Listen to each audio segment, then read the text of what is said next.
Chapter 58 of Isaiah is what I selected for this year, for Ash Wednesday. And I got 2 verses in. 2 verses. And already I'm like, wait a minute. There's some inconsistencies here. Something's not right. Something's in conflict here. You've got to start not saying, shout, don't hold back, lift up your voice like a trumpet, announce to my people their rebellion, to the house of Jacob their sins. God is telling Isaiah, lay them out. They're not holding the line. Lay them out. Then you get to verse 2 and it says, yet day after day they seek me and delight to know my ways, as if they were a nation that practiced righteousness and did not forsake the ordinance of their God. Which is it? What do they do? The conundrum of the church, right? We want people to hear the message that we have to give them, but yet we have to reach them in a language that they'll hear. And sometimes they don't want to hear what we got to say. Now, the other day we were talking in the office about some practices for the observance of Ash Wednesday. How it is that you've got a couple of places. I was looking at one website that the church has what they call, I forgot the name now, didn't I? It's get your ash in here. Get your ash in here. And what it is the pastors, it's a local coffee shop. It's a coffee shop that the pastors will be there from 7 in the morning until 1 in the afternoon. And you're free to stop by at any point in there and receive your ash for Lent. Get your ash in here.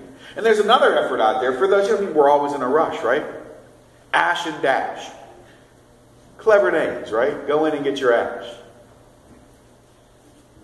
Conflict. We want our ash, but what's it signify? Are we reaching in a way that's uplifting and upholding? Should we be honored that folks want to have the ash? Yeah. But are we teaching and understanding why we have the ash? Isaiah is going on here about how people are observing the religious practices. They're going on, they're out there saying we are pious, we are doing what we're supposed to do, but their motivation is all wrong. They're all wrong.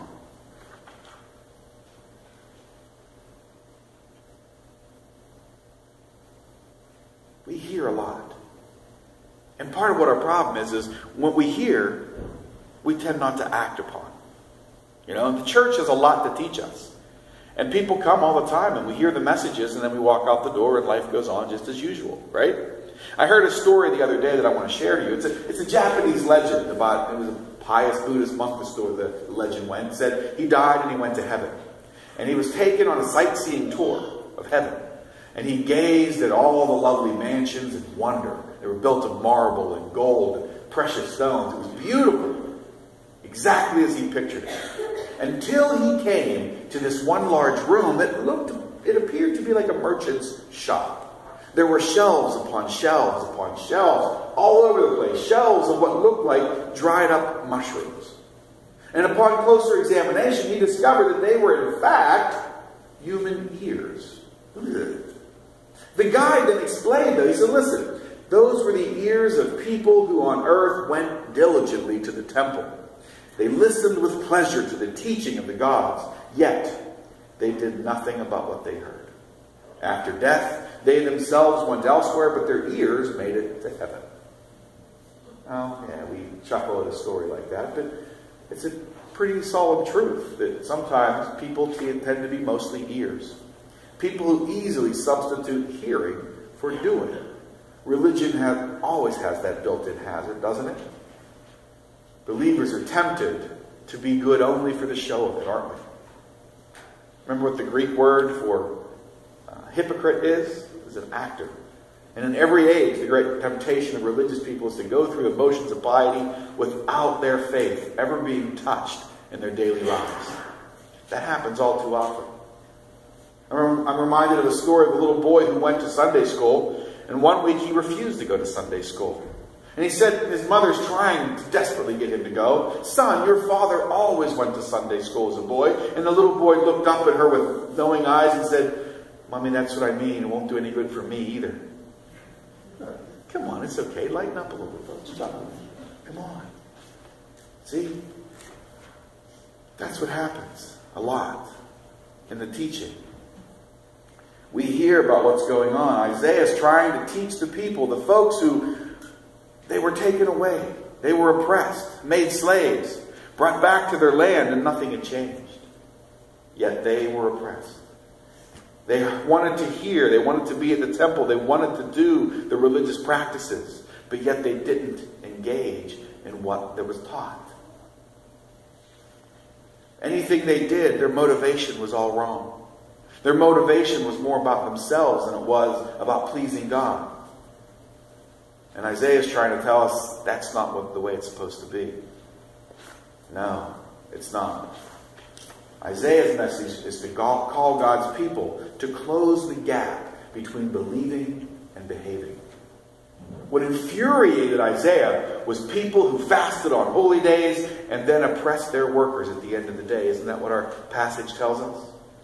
Isaiah, in words that perhaps better describe our own world than his own, it appeals to the people of faith to loose the bonds of wickedness, to share your bread with the hungry, and to bring the homeless into your house. In those prophetic words, the prophet calls us close to the gap between our beliefs and our behavior. Matthew 25 has a reading that's very similar to this. And there was a modern writer who did a spin on Matthew 25, and it's written like this. It says, I was hungry, and you formed a humanities club, and you discussed my hunger. Thank you. I was in prison, and you crept off quietly to your chapel, and you prayed for my release. Thank you. I was naked, and in your mind, you debated the morality of my appearance. I was sick, and you knelt beside your bed, and you thanked God for your health. I was homeless, and you preached to me about the spiritual shelter of the love of God. I was lonely, and you left me alone to pray for myself. You seem so holy, so close to God, but I am still hungry and lonely and cold. What does it profit a person to page through their book of prayers when the rest of the world is crying out for help? That's the question, right? We need to be a people who are looking to close the gap between belief and behavior. Now, maybe it's not something that we will ever do under our own human strength and wisdom, but in the power of God's Spirit, aren't all things possible? The answer to so much that's wrong in our world has come in the person of Jesus Christ, who in reconciling us to God brings us to a place where we can be reconciled one to another. Only then shall light break forth like the dawn, and righteousness shall go before us. Oh, we gather in Lent and we say, I think I'm going to give up this, I'm going to give up that. And we argue whether it's really a time of giving up something or putting on something. Remember the purpose of Lent? The purpose of Lent is for us to draw ourselves nearer to God, to find the ways that we're separated from God, and to try to bridge that gap. To try to change our life, to be more like God calls us to be. Sometimes we do need to take off layers of things that we do that distract from our relationship with God. My friends, this Lent, may this be a time for us to find healing and repair in our relationship with God. May it be a time that we find healing and repair in our relationships one with another. May it be a time that we grow nearer to who it is that God called each of us to be.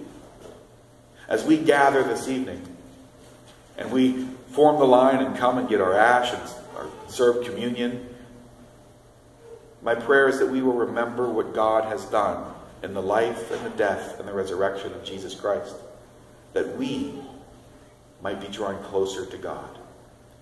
May during these 40 days of Lent, that's right, Sundays don't count, free day, right? May we in this time draw nearer to the God who created each one of us. May God bless us. May God's love shower upon us.